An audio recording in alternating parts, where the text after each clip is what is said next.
Story, I know it's hypothetical right now, but if you were allowed for some reason to run for a third term, is there a thought that the Democrats could try to run Barack Obama against you? I'd love that. For his third term? Oh, I'd love that. That would be a good one. I'd like that.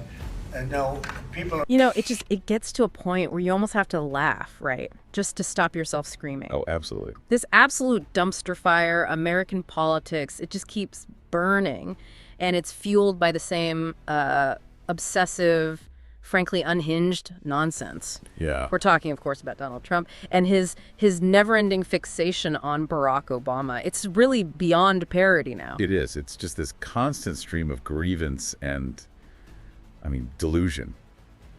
Welcome back, everyone, to the Deep Dive Report Show. It really is a disturbing spectacle. You see this guy amplifying the most just outlandish claims. Totally fabricated stuff. Yeah, these stories from fringe figures about Obama ordering drone strikes on American citizens. It's insane. And then the baffling part, the truly baffling part, is how he then twists that fiction to attack the Supreme Court. The mental gymnastics required. It's frankly alarming. It really points to a mindset just consumed by resentment, totally detached from reality, And the obsession, it pops up in the weirdest places, like his comments on Obama's presidential library. Oh, that, yeah. His generous offer to help because he's such a good builder. Come on. This is the guy who bankrupted casinos multiple times. Exactly. The sheer gall is just breathtaking. He sounds like a broken record, just stuck on jealousy. It's pure projection, always. And speaking of amplifying nonsense, we've got this clip. It's Mike Davis, a big Trump supporter, spouting off. Trump couldn't wait to share it. Yes, Mike Davis. Let's hear this. Mike Davis goes, "Let's get this straight. Obama can drone strikes Americans, but Trump can't repel foreign terrorists." He goes, "Biden can import over 10 million illegal aliens, but Trump can't send them home without years of court process. The American people never agreed to this, not at our founding, not after the Civil War, not any time since then, certainly not the last election. The Supreme Court is heading down a perilous path." And then Mike Davis says that Donald Trump should send terrorists near the country club where the Supreme Court justices are. And then Donald Trump reposts that. Trump goes, "The Supreme Court must come to the rescue of America." You heard that last part.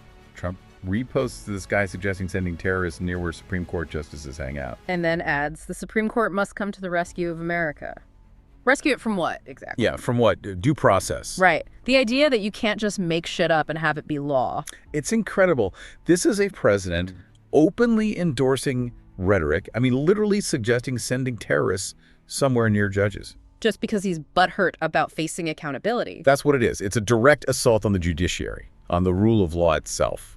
It's just outrageous. And the core lie driving so much of this idea that Obama can drone strike Americans. We need to be really clear about this. Absolutely. Let's set the record straight. The case they always twist is Anwar al-Awlaki. Right. A U.S. citizen, yes, but also a senior operational leader of al-Qaeda in the Arabian Peninsula, actively plotting to kill Americans. Let's not forget that part. He was killed in Yemen, a war zone, under the 2001 authorization for use of military force. Exactly. Now, look, it was controversial. There was debate, complex, legal, ethical questions. Nobody denies that. But to equate that specific wartime decision with some, supposed Trump desire to just indiscriminately target Americans. Or use it to justify his own lawlessness. It's dishonest gaslighting bullshit, plain and simple. It's their standard playbook, isn't it? Take something complex, strip out all the nuance. Twist it into a simple lie for the base. Create these false equivalencies. Confuse and manipulate.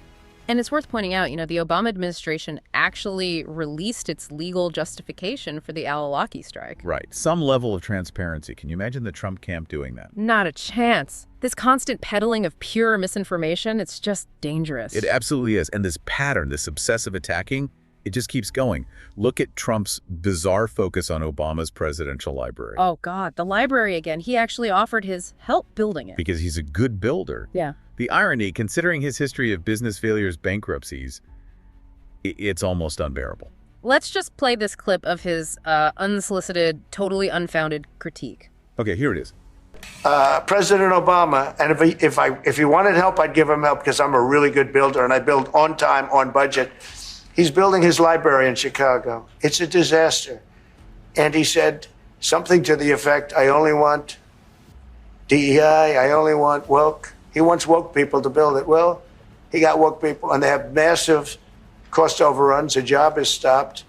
I don't know. It's a disaster. And I don't like that happening because I think it's bad for the presidency that a thing like that should happen. He's got a library that's a disaster. A disaster, he says.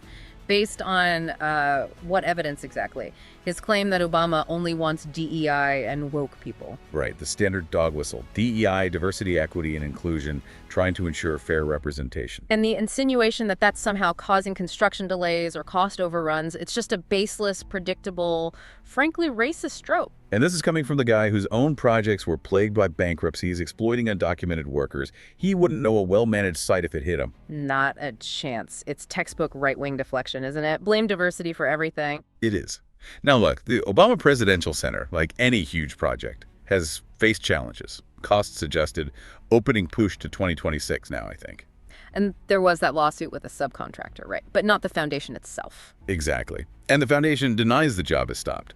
But Trump just inflates these normal issues and blames wokeness. Because the facts don't matter. It's a privately funded project meant to boost Chicago's South Side. But facts never mattered to that narcissistic sociopath. Never. And this constant need to tear down Obama, it seems to be fueling even more concerning rhetoric now. You mean the Trump 2028 stuff? Yeah. Have you seen that? I mean, if we have the 22nd Amendment, 2 terms, it's pretty clear. It's not exactly ambiguous, no. But here he is kind of floating the idea, testing the waters for a power grab. That's exactly what it looks like, gauging how far his base will go. And it's frankly chilling that anyone gives it serious airtime. Because the 22nd Amendment is unambiguous. But for someone who consistently, thumbs his nose at laws and norms... It's just another obstacle, maybe one his lawyers can find a way around. That's likely how he sees it. Oh, definitely. Let's play this clip. He gets asked about the completely absurd idea of running against Obama for a 3rd term. Right, here we go. Story, I know it's hypothetical right now, but if you were allowed for some reason to run for a 3rd term, is there a thought that the Democrats could try to run Barack Obama against you? I'd love that. For his 3rd term? Boy, I'd love that. That would be a good one. I'd like that. No, people are asking me to run, and there's a whole story about running for a 3rd term. I don't know. I never looked into it. They do say there's a way you can do it, but I don't know about that. But I have not looked into it. I want to do a fantastic job. We have 4 years just about. Never looked into it. Bull fucking shit. You know his lawyers have been looking for loopholes since day one after he left office. Of course they have. It's such a transparent gaslighting attempt. Float the dictatorial trial balloon without actually saying it directly. It's cowardly and it's utterly chilling. You get this glimpse into his authoritarian mindset. Deeply concerning. And it fits the pattern, right? Yeah. Like these so-called new media press conferences he holds. Oh yeah, those aren't press conferences. They're propaganda sessions. Exactly. Carefully staged. Friendly voices get called on. Real journalists who might ask tough questions get shut out. Control the narrative. Amplify the crap. Like this clip we have where one of these chosen ones asks about arresting Obama and Clinton. Seriously. Let's play it. It's something else. Thank you. Thank you for giving me the honor to be able to ask a question and provide some transparency for the American people. Speaking of, I wanted to reference the election integrity. A lot of people in America are questioning if there's any possibility that we could see further investigations for anyone that could have violated our election integrity rights. And more importantly, so is there any possibility for names such as Barack Hussein Obama, Hillary Rodham Clinton to ever just possibly get investigated for any of these, questions from the American people, for any of the wrongdoings they might have done? Well, it's refreshing to actually hear a question on election integrity because the legacy media would never ask such a question. They're so out of touch with where the American people are on this issue. And provide some transparency for the American people by asking about locking up your political opponents. The sheer audacity. It's dripping with fake sincerity. The barely veiled calls to investigate Barack Hussein Obama and Hillary Rodham Clinton. It's straight out of the authoritarian playbook. This Yeah. isn't about election integrity. It's pure political revenge. It's wanting show trials, silencing opposition, Banana Republic stuff, pure authoritarian freak behavior. And the absurdity just rolls on. You've got guys like Sean Duffy, Transportation Secretary. Going on what people were calling his humiliation tour. Yeah. And what's he doing? Blaming Obama, DEI, and woke for problems at the FAA and transportation depth now. Like measles outbreaks at Newark. Yeah. Radar failures. As if those are somehow linked to policies from years ago. It's nonsense. Complete nonsense. But Duffy, he even went after truck drivers needing to speak English. Claimed Obama lowered standards. Just listen to this garbage. Okay, here's Duffy. But really Yeah. quickly, what's going on with the truck drivers? You're making them all learn English now? They have to. Well, yeah. So, by the way, the truck drivers, I get more feedback from truck drivers who are angry that there's other truck drivers who don't speak English. And so Barack Obama lowered the standard. So you got a slap on the wrist if you didn't speak English, where before they would immobilize your vehicle. Your semi would get parked if you couldn't speak English. We're going to go back to the pre-Obama era where if you can't speak English, by the way, this is dangerous. The reason's because they can't read the road signs, right? Well, there's road signs, or if you get stopped by law enforcement, you right. can't communicate. You can't, So we're going back to the old standard, and again, it's going to make our road safer. All right, the so president signed an executive order yesterday for that. Let's find out what the audience. Wow. So the real threat isn't crumbling infrastructure or maybe gutted regulations under Trump, but truck drivers who don't speak perfect English. It's just xenophobia. Wow. Thinly veiled, maybe not even veiled. Pure and simple. Stoking fear, division, distracting from actual problems, maybe from his own administration's failures or deregulation push. It's the classic distraction. And while they push this manufactured outrage, really serious stuff like potential corruption kind of flies under the radar. Like the Qatari jet scandal. That's just, wow. Congressman Jared Moskowitz, Democrat, he's been pretty vocal about just how ridiculous that whole thing is. Trump accepting this massive gift from a foreign power.